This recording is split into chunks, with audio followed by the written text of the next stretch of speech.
Day one on the road. Multicab no longer works. Alright, so if you're extremely confused as to how we got here, let me explain. A little while back, I was on the island of Siargao when my close friends Borja and Daphne offered me the opportunity to drive around Mindanao in a multicab. I picked up this rusty old vehicle with my good friend Brandon from Australia, and we hit the road trying to drive and see as much of Mindanao as possible. We made it down to the capital of the island in the big city of Davao. There, my friend Brandon left on his own travels to Vietnam, and I was left for about 3 weeks looking for a new travel partner. In that time, I explored the city and tasted some of its awesome food, but also met this guy named Jay. Jay seemed super open to adventure and down to join my adventure across Mindanao, so we hopped in the multicab and started driving towards the city of Gensan. In Gensan awaited us a bunch of adventure, including my viewer Elle, who was to guide us through this region. But before then, we needed to drive the multicab through the city of Digos and eventually into General Santos City. You see, I wasn't planning on filming this day. It was going to be a short driving day with only an hour and a half to 2 hour ride to General Santos City. But the van began smoking, and slowly by slowly, we realized we might have an issue on our hands. Alright, so car's officially dead right now. These boys are actually going to help me. We're literally in the middle of the road. Help me push. Let's go! Get up! Get up! Go! Go! Go! Go! Go! Alright, so pushing it. I got a bunch of kids pushing my multicab right now.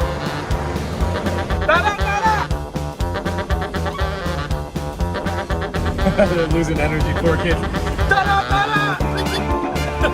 Definitely one of the more ridiculous situations I've been in my life. Probably carried this car over a kilometer now. We're just walking the rusty multicab. I'm trying to steer it to not fall in a ditch. Only in the Philippines.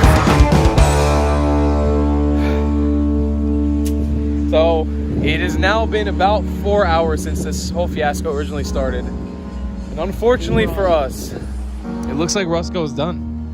It looks like Rusco is out of commission. We brought it to a mechanic. I mean, I don't know if I can trust them per se. There's just a mechanic we found on the side of the road, but they're telling us that the engine is completely done, it's kaput, and it needs to be replaced for 20,000 pesos, which is around 400 US, which is more than I want to spend on this thing. So I don't know. I of course need to get permission before doing anything with Borja and Daphne, who own this vehicle, to let me know what to do exactly.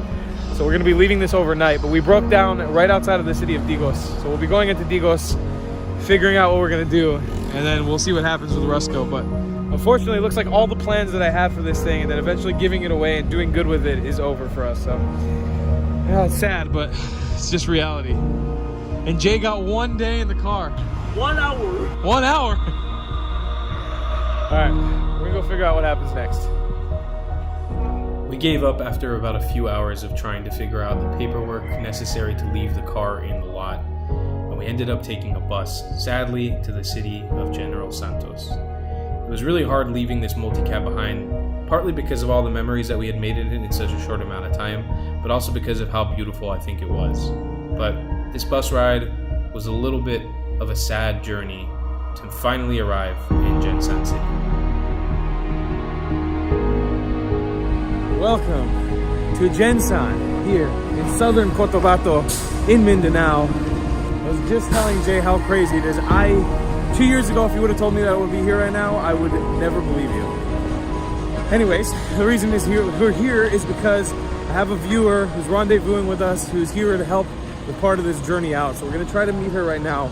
We need to find her here in the bus terminal somewhere. All right, we found my viewer's car, but not my viewer. What do we do? Yeah, we'll give her a call and see where she is. Hi! Nice to meet you. Thank you so much for coming to meet us. How are you? Oh, someone's getting excited. All right, guys, so I want to introduce you to Ma'am Ate El.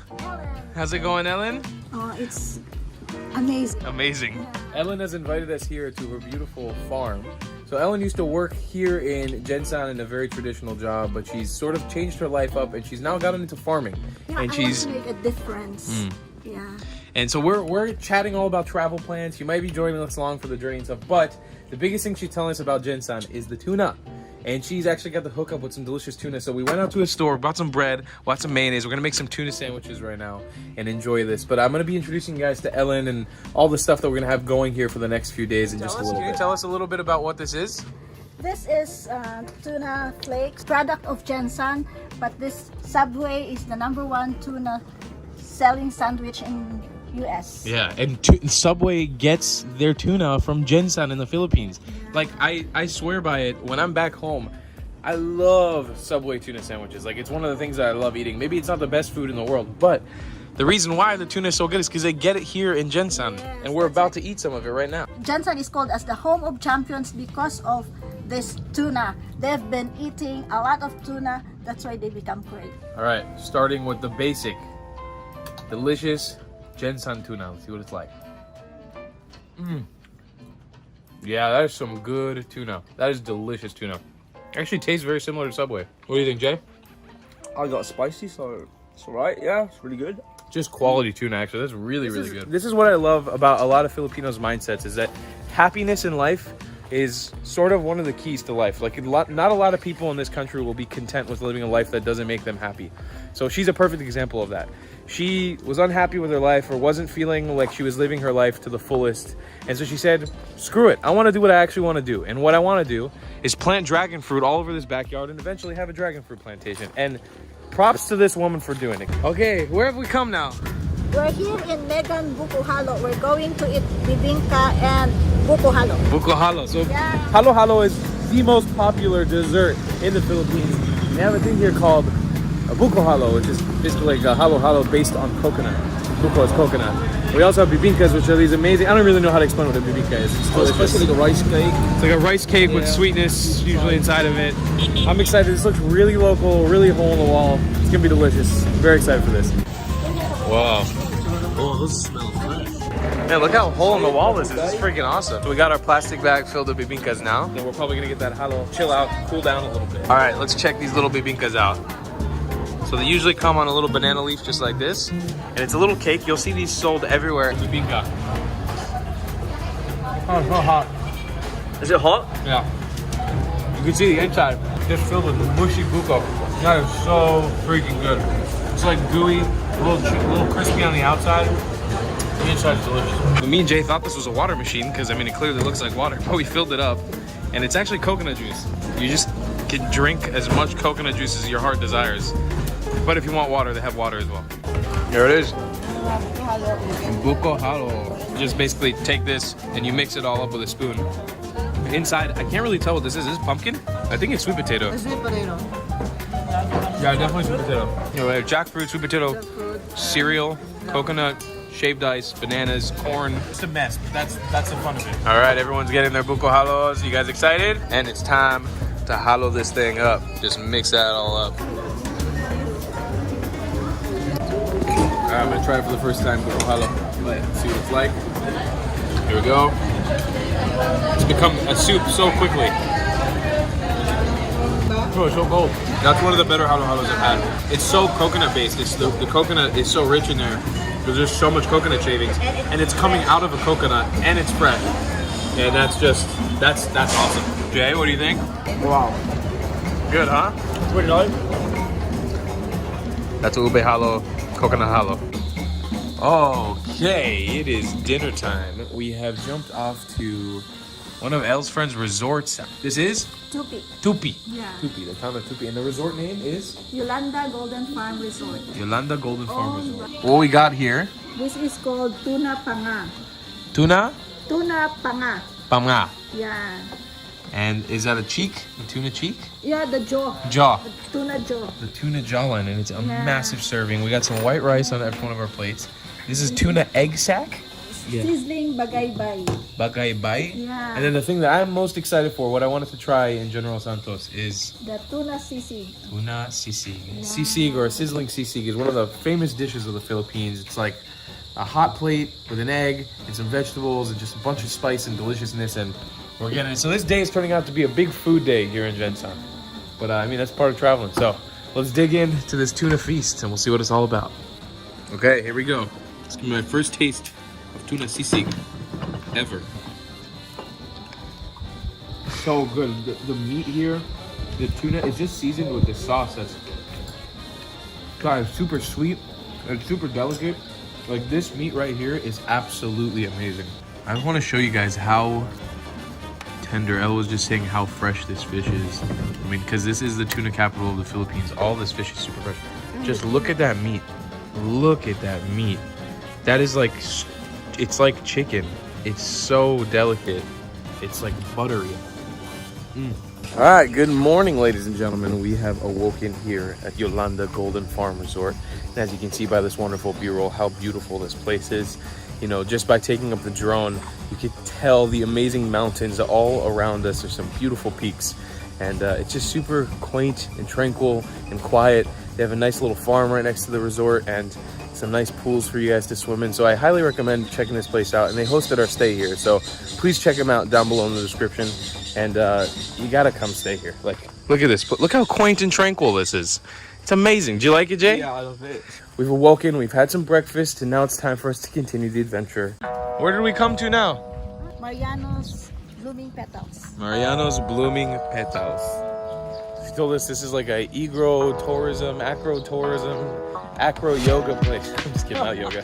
But you can see there's a lot of farms. So a lot of the area around Jensan is based on agriculture. It's still not developed as a super mega city, even though it's a really big city. It just doesn't have a lot of the infrastructure of a giant city. It's got a lot of rural sort of farming environments around. So we've come to, you know, a sort of farming tourism attraction now. And apparently they got little lovebirds that you can feed here, which is cool. So let's go check it out. So entrance fee here is just 50 pesos per person, so $1 a pop. Salamat, kuya. Oh. You get a little wristband. All right, included in the visit, you get a sombrero to wear while you're here, because it is hot. Hey, we got sombreros. Man, this is amazing. Look at the mountains around here. This area is so beautiful. Oh, jam ya. Look at these little jamulets.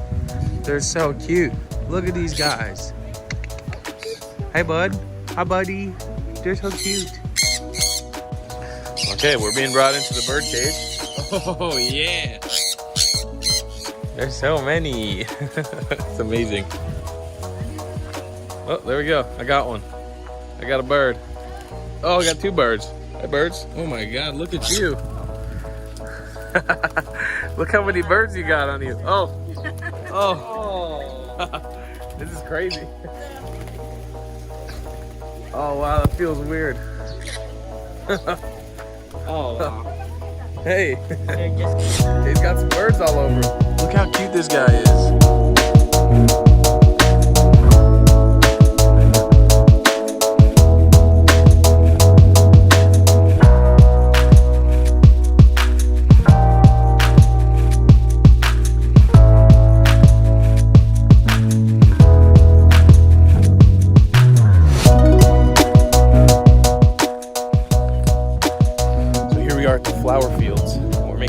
Sunflower field right now, and this is gonna be absolutely beautiful. You can see there's a bunch of different species of plants they grow out here, but the kings of the show, the sunflowers, right up here.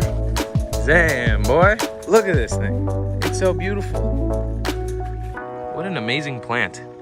And the seeds in there are so delicious. They're amazing. So one really cool thing about sunflowers, the sunflowers grow in the direction of the sun, so they can get as much sun as possible. So as you can see, the sun is right up here right now. These guys, of course, exhibit photosynthesis.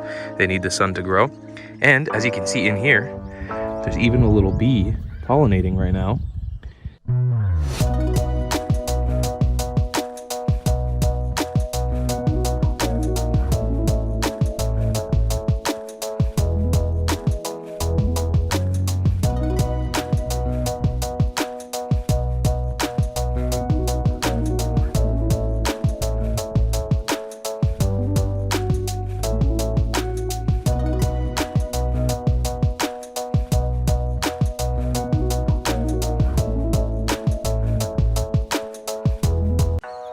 All right, so Jay had the smart idea of climbing this rinky-dinky old rusty tower they got over here. It's not balanced, but damn is the view beautiful. I don't know why this area is really reminding me of Cuba. There was like it's like a super spread out valley and then lots of giant mountains all around. Like some of the biggest mountains I've seen in the Philippines just surrounding us right now. You can see this is just an open, beautiful little valley. And got all the crops are growing here. Oh man, I'm getting vertigo. And that's all for today's adventure through Mindanao. Sadly, we have to say goodbye to the multicab in this episode, but I promise you there will be plenty more awesome adventures coming up. Please make sure to check out Yolanda Golden Farm Resort down below in the description. Thank you to them for hosting our stay. If you come to Gensan, please try to check them out and support a business out here in the area of Cotabato. In addition to that, I'll leave links down below to anybody else who helped us throughout this episode, and we'll see you guys in the next one. I love you long time. Goodbye, Clats.